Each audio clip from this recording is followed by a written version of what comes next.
merci d'être avec nous. Il est notre invité d'aujourd'hui. La question sur la réforme électorale, du système électoral, s'est fait déjà sentir de part et d'autre. La CENI en a préparé sa feuille de route. Et lui aussi, il a proposé une réforme de la loi électorale. Lui, c'est notre invité du jour. Monsieur Noël, bonjour. Docteur Noël Tchani Mwadjanvita. Merci beaucoup. Bonjour, merci de me recevoir à Télé Plus. Merci beaucoup, monsieur le docteur Noël Tchani Mwadjanvita. J'espère que j'ai bien prononcé. Merci. Alors, vous êtes parmi, d'ailleurs, vous avez, les gens parlent de vous, puisque vous avez proposé une loi sur la nationalité. Alors, je voudrais quand même que vous puissiez présenter aux téléspectateurs votre proposition de loi sur la nationalité. Je voudrais d'abord vous remercier de me recevoir ici à Télé Plus et de me donner l'occasion de m'adresser aux compatriotes pour leur dire de quoi il s'agit. Parce qu'il y a je vois beaucoup de débats sur les réseaux sociaux, mais certaines personnes ne savent même pas le contenu de ce que je propose. Donc, j'ai fait la proposition que la fonction de président de la République démocratique du Congo soit réservée exclusivement aux Congolais nés de père et de mère congolais. Cette proposition soulève bien sûr un débat passionné sur les réseaux sociaux. Beaucoup de compatriotes soutiennent ma proposition. Mais comme il faut s'y attendre dans une démocratie, quelques compatriotes s'y opposent en avançant comme argument, d'une part, que la loi proposée serait discriminatoire parce qu'elle écarterait une partie de la population congolaise et certains candidats éventuels aux élections de 2023. Et d'autre part, qu'il y a des sujets plus importants et plus urgents sur lesquels on devrait s'attarder, notamment la misère dans laquelle vit notre population. Comment faut-il éliminer cette misère? De prime abord, je renouvelle ma proposition du plan Marshall de Noël Tchani pour la reconstruction et le développement de la RDC comme étant la vision globale du développement pour pacifier le pays, lutter contre les antivaleurs, promouvoir la bonne gouvernance, développer le capital humain, promouvoir l'autosuffisance alimentaire, industrialiser et diversifier l'économie, créer des infrastructures de base, promouvoir un système financier moderne, développer le pays et doter notre pays d'une monnaie nationale crédible en mettant fin à la dollarisation et en promouvant simplement l'usage du franc congolais comme étant la seule monnaie que nous pouvons utiliser. Tout ceci pour créer des emplois et améliorer le standard de vie de la population.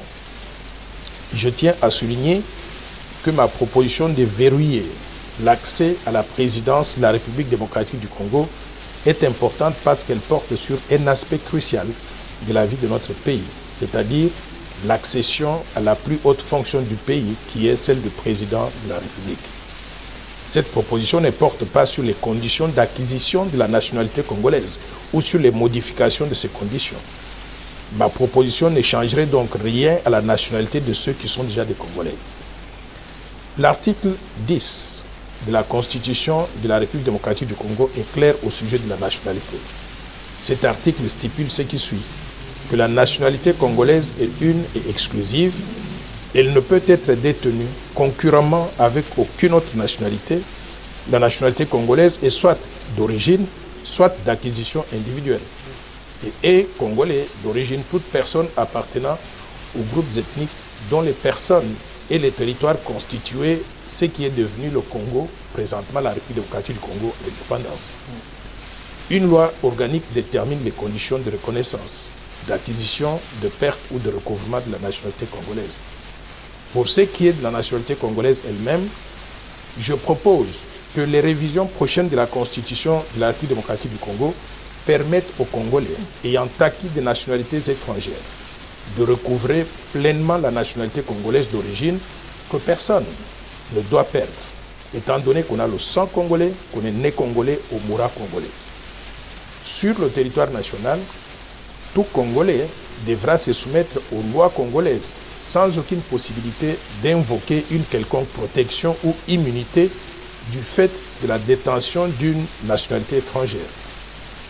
Il est important de noter que ma proposition porte essentiellement sur les conditions d'accès à la fonction de président de la République démocratique du Congo, c'est-à-dire sur les critères qui doivent être remplis pour être candidat au poste de président de la République.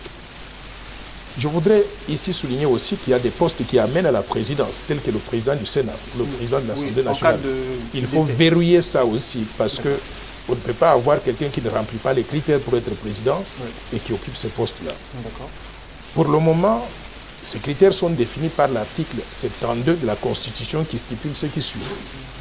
Nul ne peut être candidat à l'élection du président de la République s'il ne remplit pas les conditions suivantes. 1. Posséder la nationalité congolaise d'origine. 2. Être âgé de 30 ans au moins. 3. Jouir de la plénitude de ses droits civils et politiques. Et 4. Ne pas se retrouver dans un des cas d'exclusion prévus par la loi électorale. Il convient de souligner que ma proposition vient apporter une condition supplémentaire, un critère additionnel qui est de limiter l'accès à la présidence de la République démocratique du Congo aux Congolais nés de mères et de pères congolais, eux-mêmes congolais. Il est important de relever que ce critère additionnel vise à protéger l'intérêt national, la souveraineté nationale, la fonction suprême qui est celle de président de la République et à préserver la fierté d'être congolais dirigé par un Congolais de souche.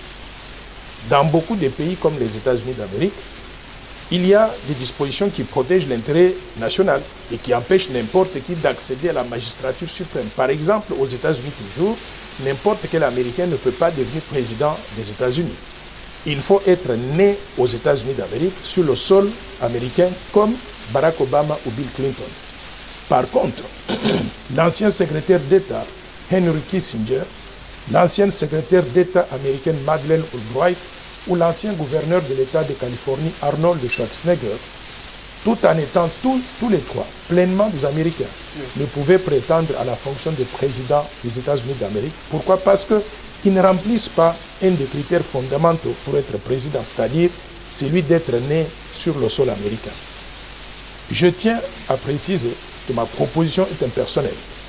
Et n'est pas discriminatoire. Pourquoi? Parce que dans tous les pays du monde, il y a des critères d'éligibilité. Ces critères sont déterminés et discutés à l'avance. Dès qu'ils sont adoptés, ces critères s'appliquent à tout le monde, sans distinction, sans exception et sans discrimination. C'est ainsi que, dans la plupart des pays, il y a par exemple le critère de l'âge. En France, par exemple, pour être candidat au poste de président de la République française, il faut avoir au moins 18 ans. Par contre, en République démocratique du Congo, on exige du candidat à la présidence d'avoir 30 ans au moins. Qu'est-ce qu'on peut dire dans ces conditions? Qu'on fait des discriminations par rapport aux Congolais qui n'ont pas encore 30 ans? Non, c'est un critère qu'on a adopté, que tout le monde a accepté, que tout le monde doit respecter. Il convient donc de noter qu'en RDC, les conditions prévues par la Constitution sont complétées par des critères opérationnels prévus par la loi électorale numéro 17/013 du 24 décembre 2017, modifiant et complétant la loi électorale numéro 06/006 du 9 mars 2006 portant organisation des élections présidentielles, législatives, provinciales, urbaines, municipales, locales, telles que modifiées à ce jour. C'est cette loi-là qui détermine par exemple le montant de la caution à déposer par tout candidat aux élections présidentielles. J'invite donc tous les compatriotes à participer à ce débat d'idées, de façon civilisée et patriotique, sans insultes, pour contribuer à un climat de paix et d'élections apaisées dans notre pays. Et si ma proposition est adoptée, la RDC ne prendrait plus de risque de donner la magistrature suprême à une personne dont le cœur, le sang, l'allégeance, la loyauté et les liens sont ailleurs à défaut du corps physique dans notre pays. En démocratie, c'est la majorité qui gouverne. Les Congolais nés de mères et de pères congolais étant les plus nombreux en RDC, il est normal et logique qu'ils aient l'exclusivité de la présidence du pays pour des raisons de souveraineté et de fierté nationale. Je vous remercie et je remercie surtout Téléplus de m'avoir donné l'occasion de présenter cette loi, son projet de loi. Et je suis ouvert à répondre à toutes questions que vous aurez. Je vous remercie. Justement, vous avez fait votre exposé. Alors, moi, j'aimerais quand même vous écouter. J'aimerais quand même que vous puissiez me donner qu'est-ce que vous craignez? Qu'est-ce qui vous fait craindre? Pourquoi avez-vous eu le temps de proposer cette loi. Vous avez peur de quoi? Je voudrais rappeler à tous nos compatriotes que la RDC n'est pas n'importe quel pays. Nous avons connu des convoitises qui viennent de toutes parts, de tous les pays voisins qui nous entourent. En 1996, il y a eu cette marche de la AFDEL sur la RDC. Il y a eu un afflux d'armées étrangères qui sont entrées sur notre territoire. L'armée de l'Ouganda, du Burundi et du Rwanda voisins ont envahi la RDC. Ils sont entrés de force sur notre territoire. Et au passage, ils ont fait beaucoup de dégâts. Parmi les dégâts qu'ils ont fait, ils ont pris nos filles, nos femmes. Ils ont eu des enfants au passage. Ces enfants-là, d'après la loi, ce sont des enfants congolais. Mais il n'y a pas eu que ces trois pays-là. Il y a eu les armées de la Zambie, de l'Angola, du Zimbabwe, de la Namibie, d'Afrique du Sud. Et en plus, les armées de tous les pays du monde venues dans le cadre de la MONUSCO, oui, donc des Nations Unies. Justement. On a des Bangladeshois, des Népalais, des Pakistanais, des Indonésiens. Tout le monde a été sur le territoire congolais. Oui. Et ils ont eu à épouser des femmes congolaises ou à les violer. Et ça a donné naissance à des millions d'enfants congolais qui sont dans la même situation. Mais qui sont quoi? Oui. Ils sont tous congolais, parce que d'après la loi congolaise, est congolais tout celui qui est né de père ou de mère congolais. Et on les accepte tous. Oui. Ça ne change rien à leur nationalité. Ils sont tous congolais. Mais imaginons que parmi ces enfants nés, il y a des enfants qui sont nés des couples normaux, mais également des enfants qui sont nés de façon stratégique, avec l'idée que quand ils deviendront à l'âge de 30 ans, ils pourraient être candidats à la présidence de la République démocratique du Congo, car remplissant les conditions de nationalité. Et en ce moment-là, l'un d'eux deviendrait président de la République. Il aurait de loyauté partagée à l'égard de la RDC, le pays de sa mère, mais également à l'égard du Rwanda, de l'Ouganda ou de notre pays. Pour prévenir ce risque-là d'avoir au sommet de l'État des gens dont la loyauté n'est pas 100% en faveur de la RDC, je propose cette loi. Ce n'est pas de la discrimination. Il mieux vaut prévenir que guérir. C'est comme les Américains ont prévenu en disant qu'ils ne peuvent avoir à la tête des États-Unis d'Amérique que les Congolais nés sur le sol américain comme Barack Obama ou Bill Clinton ou John F. Kennedy. Mais en même temps, on a exclu Arnold Schwarzenegger, Madeleine Albright et Henry Kissinger parce qu'on ne veut pas avoir au sommet de l'État des gens dont on n'est pas sûr à 100% de la loyauté à l'égard du pays. Alors, est-ce que, vous dites que ce n'est pas discriminatoire, mais prenons les cas où l'enfant est né d'un père congolais, par exemple. Est-ce que cet enfant ne peut pas un jour prétendre être président de la République? Mais s'il est né d'un père congolais et d'une mère congolaise, il remplit le critère. D'une mère étrangère. D'une mère étrangère, il tombe dans la catégorie de la généralisation qu'on vient de faire. Donc, il faut être né de père et de mère congolais, avoir le sang 100% congolais pour prétendre à la magistrature suprême. Mais cet enfant que vous venez de mentionner, oui, c'est notre enfant. Il est congolais. Il peut aussi aspirer à devenir... J'arrive, oui, il est congolais. Oui. Il peut tout faire. Nous sommes dans un pays de 105 millions d'habitants. Il n'y a qu'un seul poste de président de la République. Ce n'est pas tout le monde qui va arriver à devenir président de la République. Cet enfant peut être ministre, il peut être gouverneur de province, il peut être un grand homme d'affaires, il peut être mandataire de l'État, il peut être gouverneur de la Banque centrale du Congo, il peut être PDG d'une entreprise. Il peut tout faire. Nous disons simplement que nous allons restreindre l'accès à la magistrature suprême vu la sensibilité de ce poste-là sur des questions de souveraineté du pays. Comme les Américains ont prévenu en empêchant à Henry Kissinger, Madeleine Albright et Arnold Schwarzenegger d'arriver à ces postes malgré le fait qu'ils sont totalement américains. Bon. Donc nous devons prévenir que guérir. Pensez-vous que la personne qui peut trahir, c'est seulement celui qui est président de la République? Est-ce que vous ne pensez pas que les autres postes aussi, on peut trahir le pays? Bien sûr, on peut trahir le pays à tous les postes. Et d'ailleurs, je souhaiterais qu'on engage une réflexion pour purifier certains services dans notre pays. Par exemple, l'armée, la police, les services de sécurité.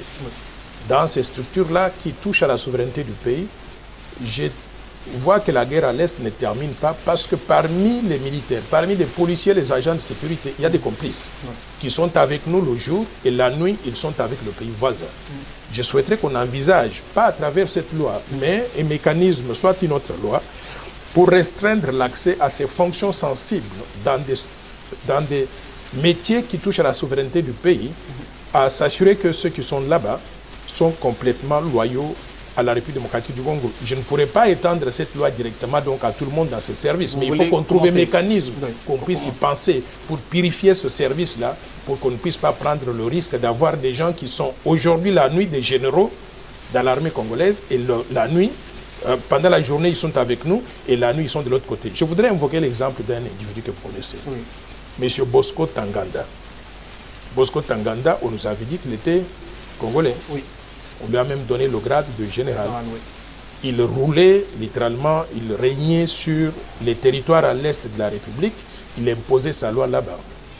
Mais qu'est-ce qui est arrivé? Quand on l'a arrêté, on l'amène à la CPI pour les crimes qu'il a commis sur le territoire congolais. Il dit qu'il ne va s'expliquer qu'à Kinyarwanda, la langue de chez lui.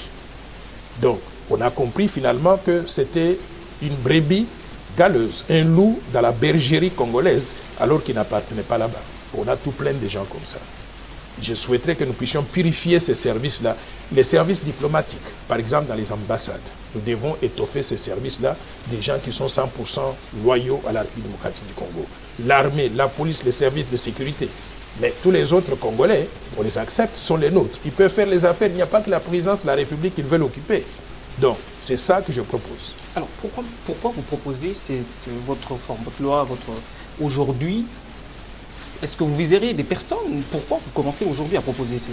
Je pense que le timing est bon pour faire cette proposition pour plusieurs raisons. D'abord, nous sommes dans une session parlementaire actuellement, c'est-à-dire une session où on va faire des réformes constitutionnelles, institutionnelles. Je pense qu'il y a d'autres parties prenantes qui ont fait des propositions qui vont toucher à la Constitution, à la loi électorale et aussi à la CENI. Notamment, j'ai fait allusion à la FENCO. La FENCO a proposé donc ce qu'on appelle une feuille de route qui va toucher donc à toutes ces lois-là, y inclure la Constitution. Justement. Mon ami Martin Fayoulou a fait aussi des propositions où il dit que la CENI doit être dirigée sur une base rotative.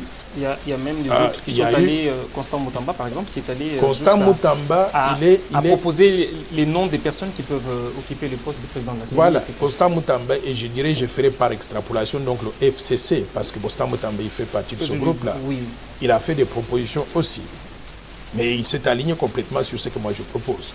Moi, je pense que le timing est bon pour que collectivement, tous les Congolais qui ont des idées, les mettre sur la table, qu'on puisse tamiser ces idées, en discuter et les incorporer dans la conception de la loi, des statuts de la CENI, dans les fonctionnements des mécanismes qui doivent nous assurer donc des élections apaisées et surtout qui touchent donc à la Constitution. Le timing, c'est maintenant. Surtout que nous ne sommes pas pendant la saison électorale. Si on était pendant la saison électorale et que je mettais cette loi sur la table, les gens allaient dire « Ah, mais voilà, il connaît maintenant tel candidat, il veut l'éliminer. » Aujourd'hui, il n'y a pas de candidat.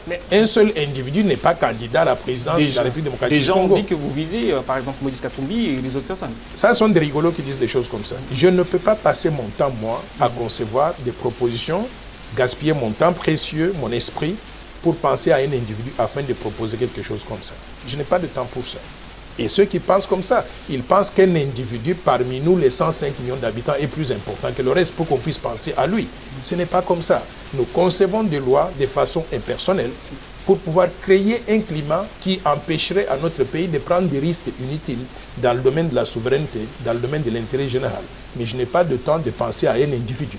Si c'était un individu qui était congolais, vous savez quoi? Tous les Congolais applaudissent pour cette loi-là. C'est ce que je propose. Ça, c'est vous qui le dites. Je le dis bien, tous les Congolais. Tous les Congolais, beaucoup de Congolais applaudissent pour ça. Il y a peut-être un élément ou deux qui soit ne sont pas réellement Congolais, soit sont des Congolais payés à 10 $ à l'heure pour aller nous attaquer sur les réseaux sociaux au profit des individus qui seraient des étrangers qui ne remplissent pas ces critères-là. Et ça, dans une démocratie, je peux tolérer ça.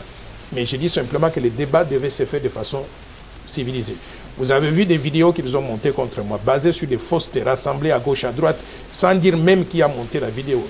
S'ils étaient honnêtes et sincères, ils diraient, voici les vidéos, voici les faits que nous vous présentons, et telle personne a rassemblé ces données-là, et on dit le nom de la personne. Mais faire des vidéos anonymes, je pense que c'est très bas.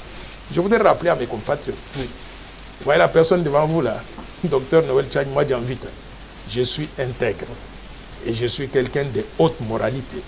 Je suis quelqu'un qui connaît ce qui est bien et ce qui est mauvais. Je suis né de père et de mère congolais. mes arrière-grands-parents, les arrière-arrière-grands-parents, ils sont tous originaires de la province de Lomami. Je peux vous amener tous pour aller voir la tombe de mon père, de ma mère, du côté paternel, maternel, de mes arrière-grands-pères. Je suis lié à ce sol congolais et je vais défendre le sol congolais, la souveraineté du peuple congolais. Je veux que notre pays retrouve la dignité et la paix.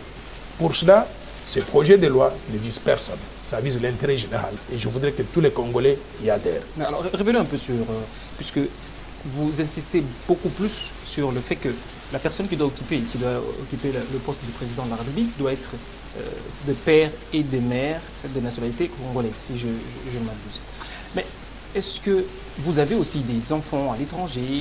On voit par exemple en France et ailleurs des gens qui ont soit des nationalités d'origine, donc soit un des parents a des nationalités d'origine et occuper des postes comme président de la République, etc. etc.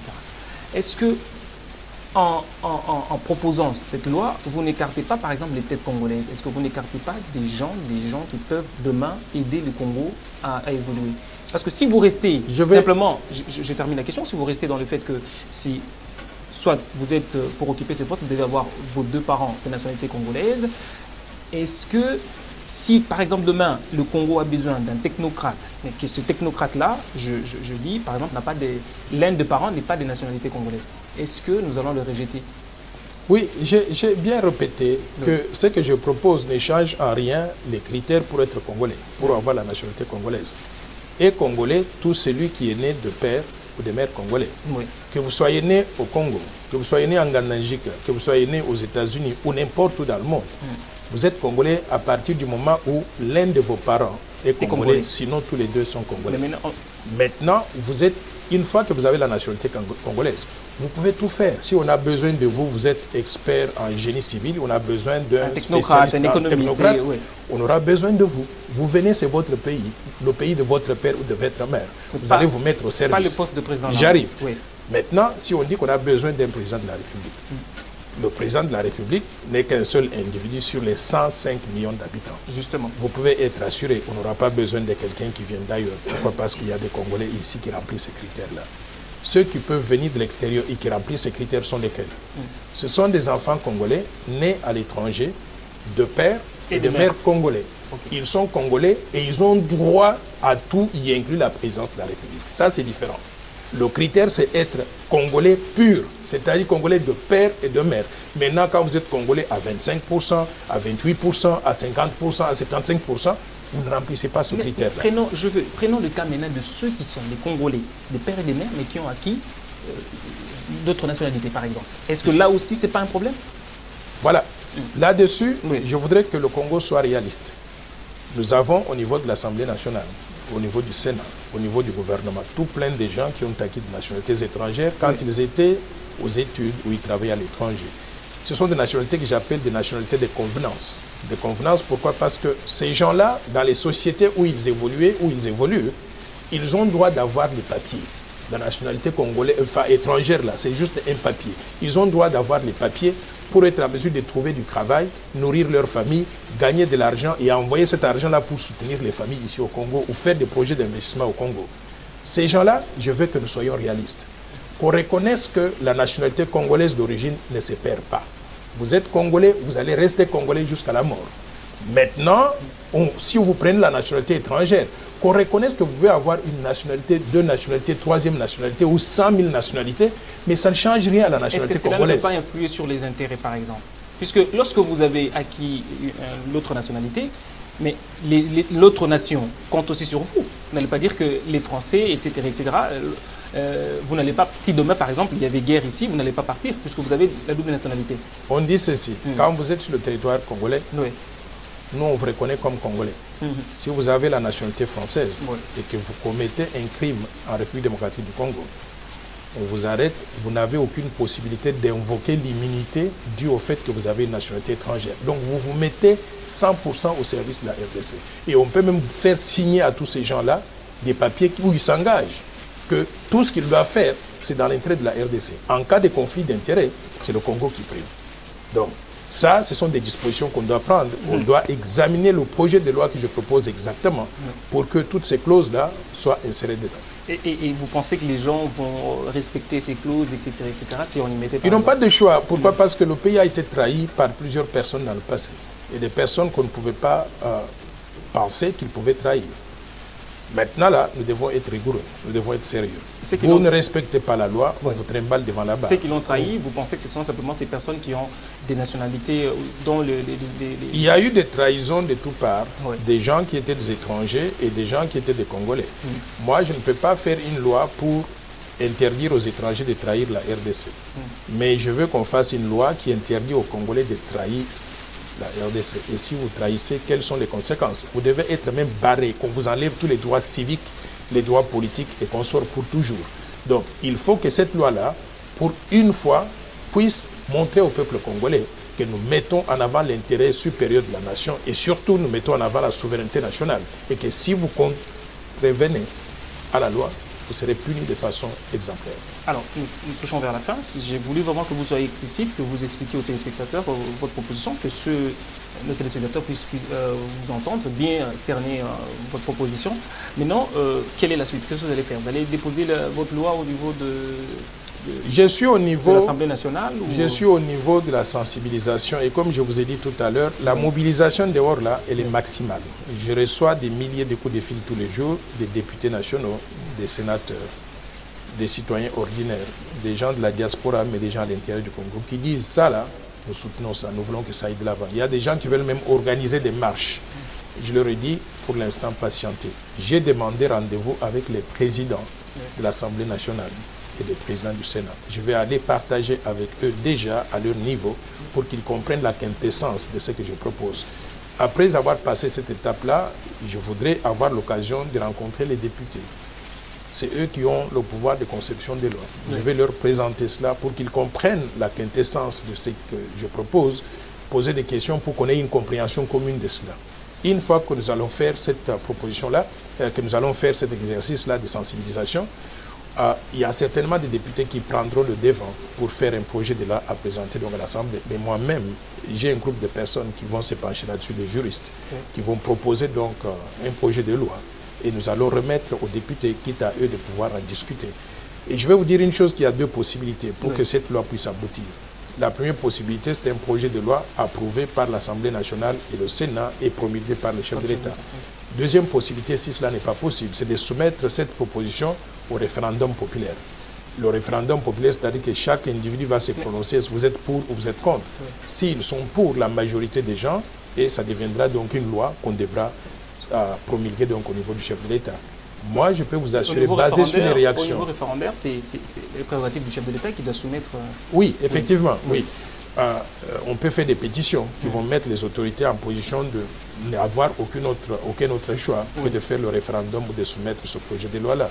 On peut commencer à se mettre dans la rue, à faire des manifestations tous les jours pour réclamer ça. Parce que j'ai senti une chose dans le peuple congolais. Ce qui touche à la souveraineté nationale, tous ceux qui se sentent congolais, ils sont très concernés. Et ils ont pris ça en main. Nous avons le soutien populaire. Si on soumet cette histoire, cette proposition au référendum populaire, ça va passer à 95%. Ça va passer à 95%. Alors on va finir. Qu'est-ce que les téléspectateurs de Télébus peuvent retenir à ce qui concerne votre proposition? Ce qu'ils doivent retenir, c'est que nous ne faisons pas de la discrimination contre un individu ou contre un groupe d'individus. Nous visons l'intérêt général, nous voulons mettre en place une loi qui va promouvoir la souveraineté nationale, qui va promouvoir l'intérêt général, qui va protéger l'accès à la fonction de la présidence, barrer l'accès à la fonction de la présidence de la République. Il y a certains postes qui sont similaires à cela, comme le président du Sénat ou bien le président de l'Assemblée nationale, à toute personne qui ne serait pas 100% congolais, né de père et de mère. C'est dans l'intérêt de tout le monde d'avoir notre pays géré toujours par l'un de nôtres, pas par l'un de nôtres, mais qui serait à 50% simplement. Donc je demande à tout le peuple congolais de soutenir cette proposition. Je ne vise personne, je vise l'intérêt de la RDC. Nous allons passer, mais il faut qu'on laisse le Congo dans les mains de nos enfants et qu'ils vont laisser aussi le Congo dans les mains de leurs enfants pour que toujours le Congolais soit en charge de la gestion donc, de notre pays. Vous pensez qu'aujourd'hui, par exemple, il faut vraiment qu'il y ait des forums de dialogue sur la réforme de la loi électorale, etc., sur la double nationalité, des questions majeures qui touchent le pays, vous pensez? Je pense que c'est important. Pourquoi? Ouais. Parce que quand on veut faire des réformes, il faut s'assurer que tout le monde adhère à ces réformes-là. Il faut que les gens comprennent. Par exemple, quand j'ai sorti cette idée, c'était comme une bombe. Tout le monde courait dans tous les sens. On interprétait à tort et à raison. Mais quand j'ai commencé à expliquer, je vois que tout le monde adhère à l'idée. Donc nous avons besoin d'avoir des forats où on explique ces projets de loi, tout comme des réformes institutionnelles à faire au niveau de la Constitution, au niveau de la loi électorale, et ainsi de suite. Plus les gens sont informés, mieux il y aura des résistances aux réformes donc envisagées. Donc je souhaiterais vraiment que tout le monde participe donc à cet exercice, mais de façon civilisée. Pas les petits journalistes. Il y a des grands journalistes comme vous. Merci beaucoup. Des grands journalistes, d'autres aussi qui fonctionnent normalement. Justement. Mais il y a des petits journalistes dehors là, ou des petits... il y a même un sénateur qui s'est permis de m'insulter à la télévision. Il est minable. Donc je ne veux surtout pas aller sur ce chemin-là. J'invite tout le monde à participer à ce débat de façon civilisée parce que je ne vise personne. Je vise l'intérêt du peuple congolais. D'accord. Merci beaucoup, docteur Noël Tchani Mwadianvita, d'être notre invité d'aujourd'hui.